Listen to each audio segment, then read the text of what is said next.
interestingly enough, I mean, his Rolodex is way different than mine. Yeah. That company was owned by Warren Buffett, and so he would have routine calls. No joke. With him. Yeah. You ever wonder about that sometimes? Right. Some of these big, well-known figures, what their cell phone, their iPhones. Right. Let me just dial up Elon Musk here.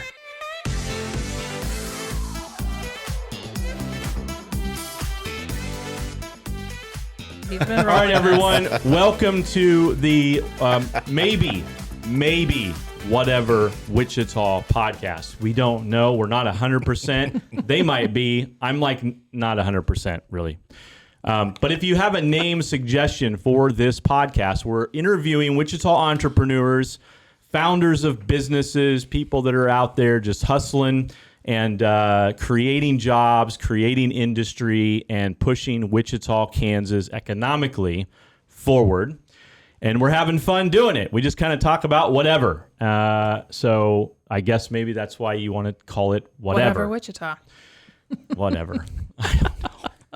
Anyhow, so right now, we got BJ Hunt on this podcast, and BJ and I actually go way back. He knew me when I was a lot younger, and he could tell you if I'm more energetic today or back then. I don't know. About the same. BJ has a really cool beard now. We did not have any of that stuff when we were younger. Not in 7th grade. It was harder to accumulate that back then. And so anyhow, so we've got BJ here with us today, and we're going to talk with him a little bit about his business that's been very successful. I think, anyway. You're in the grocery stores, man. Yeah, there's that. He's in the grocery stores. So we just kind of got off on a random tangent here about the history of Wichita, Kansas, and about an island that used to exist in the middle of the Arkansas River downtown.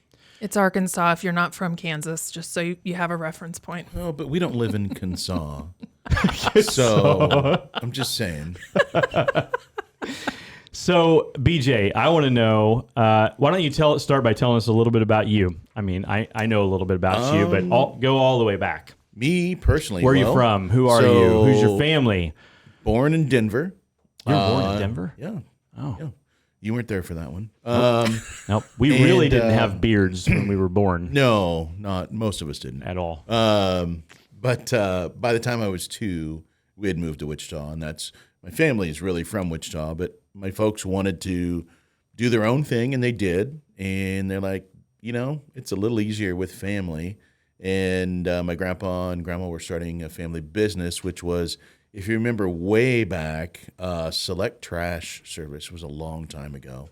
And that was a trash company they started. And so mom and dad moved back here to help run the family business. And so entrepreneurship goes back a few generations. No joke. And, man.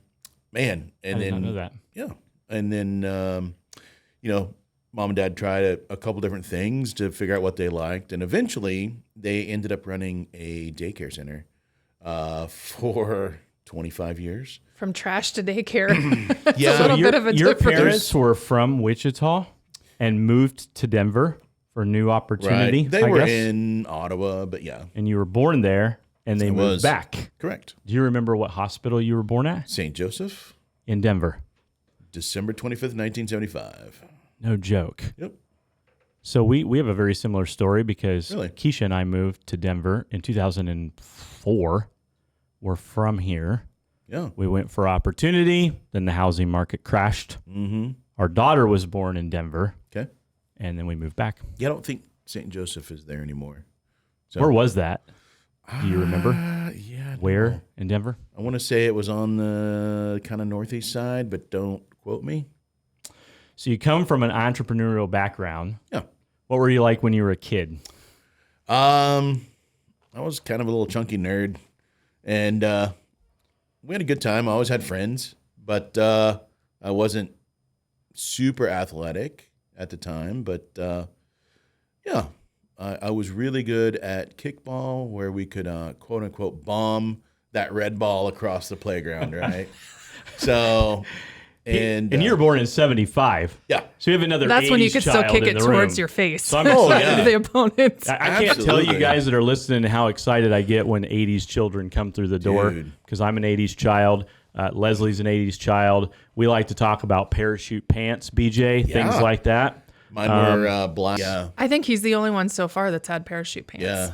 But so what do you guys? So BJ, what do you what do you think Wichita, Kansas is going to look like in 50 years from now with the aggressive growth of these little small towns like that? Derby, Goddard, Rose Hill. I mean, if that keeps expanding and growing, do you think that's going to become the new expansion of where the city goes to? Well, let me go up to what do you think? A 30,000. I'm sure you guys level. think about this stuff a lot. So for years, I have said it would be awesome if we could earn, California and New York dollars in Kansas because the housing is so much cheaper. Because our house and steady, and our house in California is $1 million, $2 million house. It is not that in Wichita, Kansas. Right. Thank God, because we can afford it. you just have to make more beer. We're trying. You need to drink more beer. So, I like your stuff is good. Thank you. It really is. I mean, I've never been a beer fan. I don't make it, but thank you. Yeah. So in online, I feel like COVID really normalized the online workspace. And so you're starting to see where people can work from places like Wichita and afford what they do. And I think Wichita is going to continue to grow for that reason. And the change, everything's just going like this. They will start to merge together. You can see that in bigger cities. If you look at Dallas, you look at Minneapolis, cities like that, where the suburbs have really just grown into it, and they've boxed in the larger city, right? And that may very well happen, but the amount of growth that we've seen since I was a kid here, downtown, you didn't go to downtown after dark. You certainly didn't go on Saturdays or Sundays. Yep. And if you had an event, you went to the Kansas Coliseum to go see the monster trucks. That was huge. Yeah. The Kansas Coliseum. Yeah. I mean, we went out there for everything, Yeah, you're right. I remember that. Downtown, when I was a kid, it wasn't even on my radar. Yeah. At all. Actually, now you can go hang out in Old Town, and it's cool. For sure. And it's safer. It's a lot safer than it used to be. So all of those things, that those changes coming forward, I see it really growing. I think we need to be very mindful and have thoughtful growth as we do this. It needs to be planned. We need to have ideas of what we're doing. And I'm not in that group. There are people way, way better at that than I am. The think tanks. Yeah.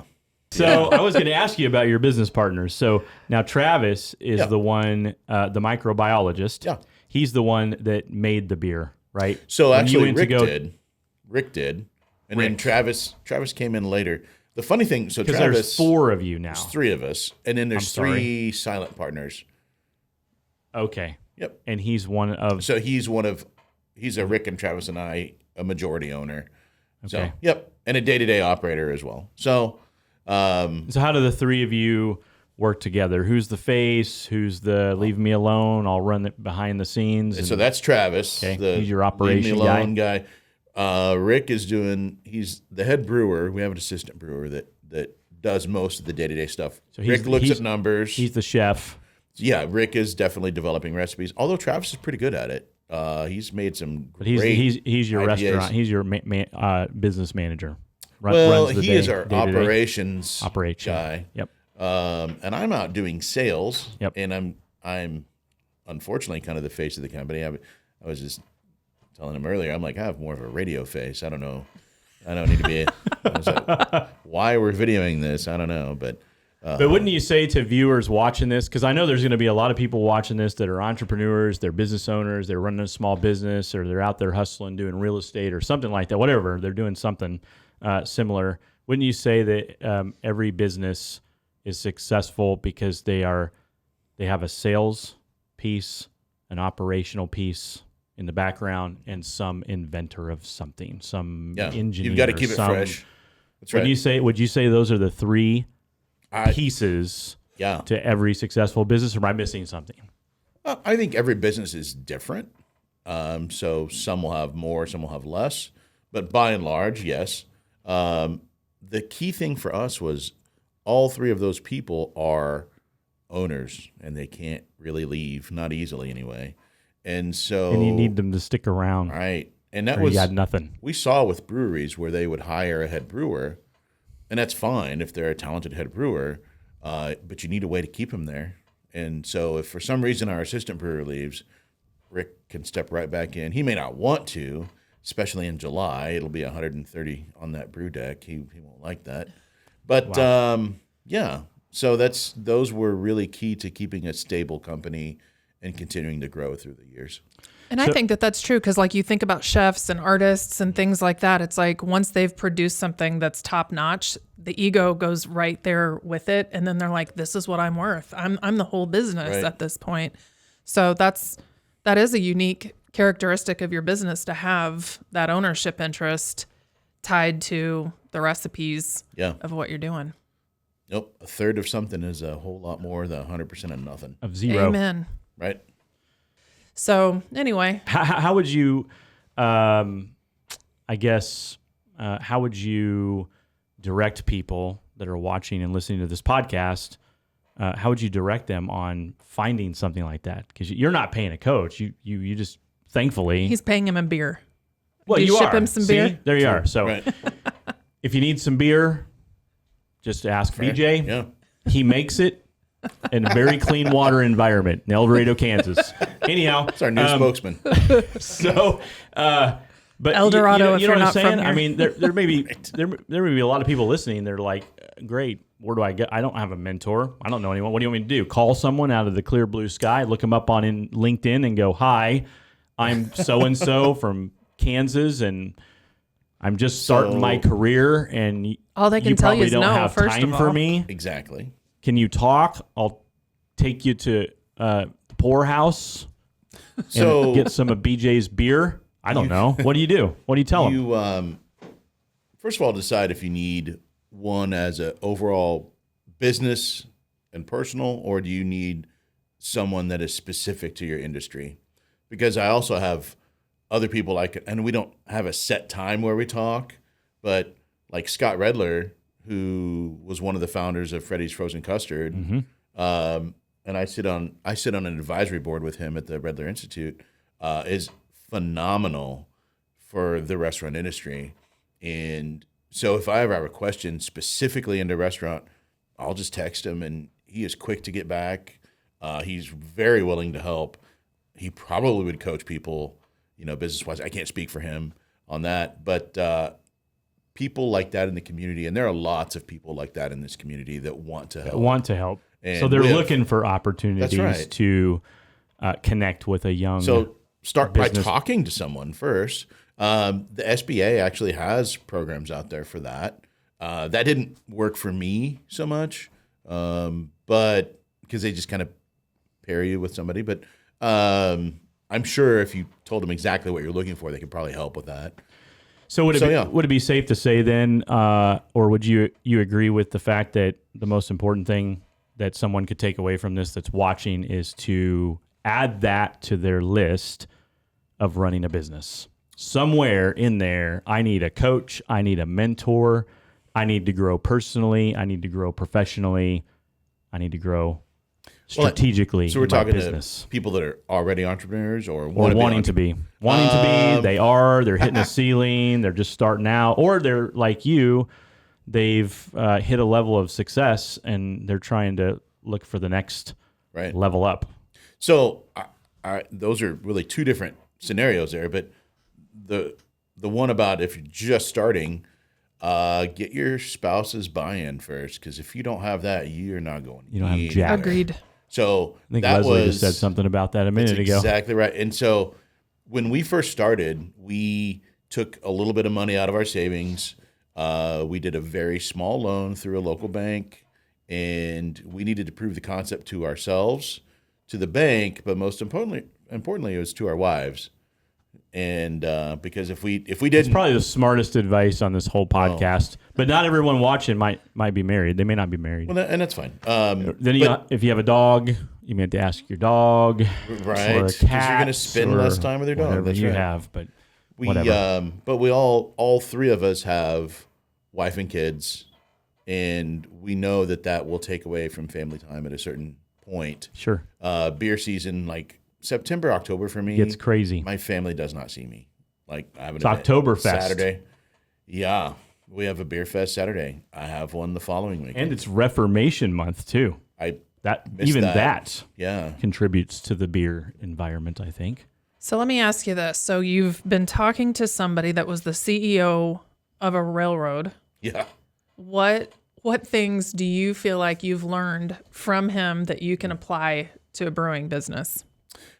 Great question. So that is a great question. Part of how we just organize the company to some degree. Other parts, interestingly enough, I mean, his Rolodex is way different than mine.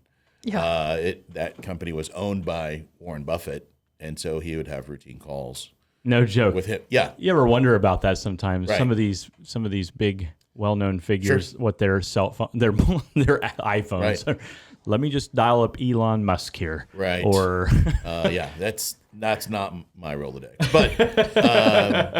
But I'll tell you, he will add a perspective that I have not thought about before, and it's a very let's say it's qualified because he's done a lot of other things, and I know he's very thoughtful in what he does. what kind of perspective?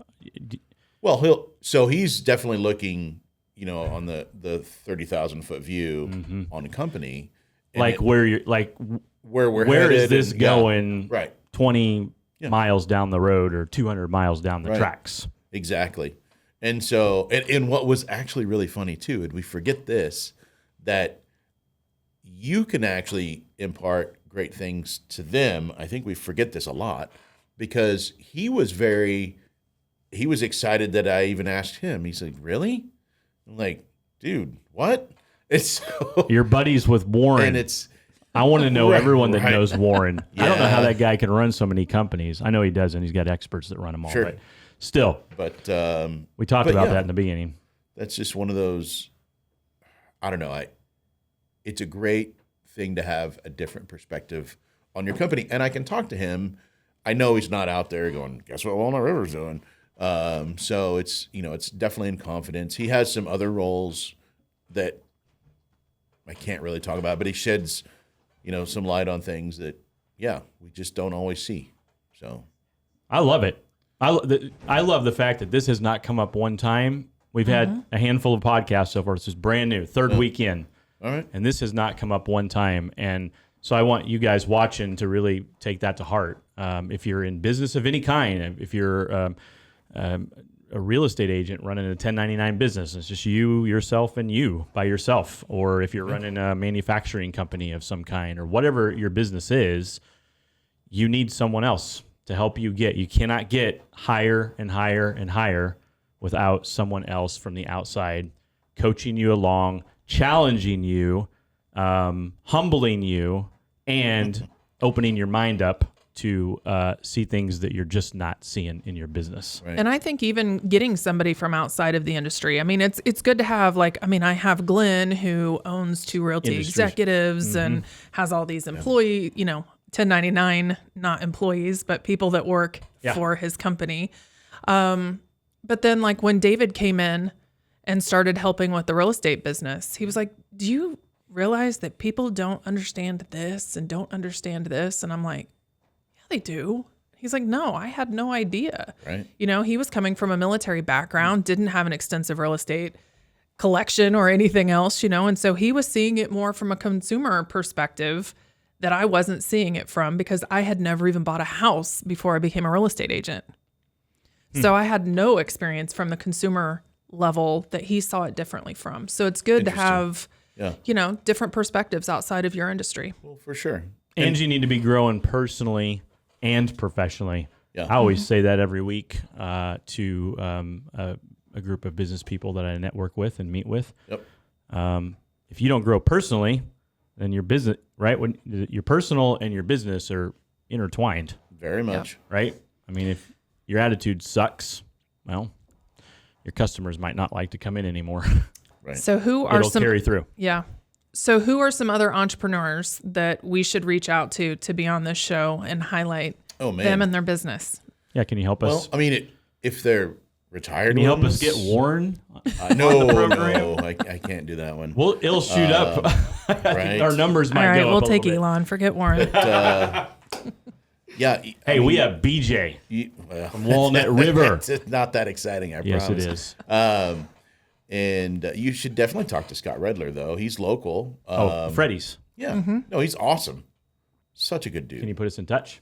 For sure. Good. Well, But, we're going to keep Anybody going. else you can think yeah. of? I mean, there's always, I can flip through. Okay. But yeah, we can figure something out. Okay.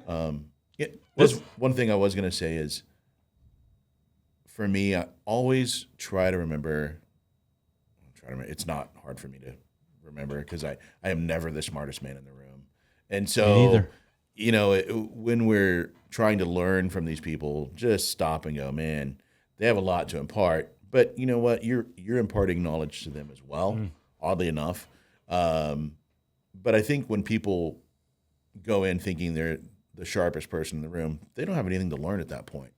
They're looking from the top down, and they're taking away nothing. I'm trying to learn at all times, and I talk a lot, but I do try to listen to what everybody else is saying. But like you're saying, but a good coach and a good mentor is humble, and humble people are never too high to learn from someone that they're even mentoring. So I think that's a pretty good podcast. I am very excited about the direction this went. I had some other questions that I was going to ask, but I'm glad it went this way. I would say that if you're watching, you're listening to 3 80s children on this program today.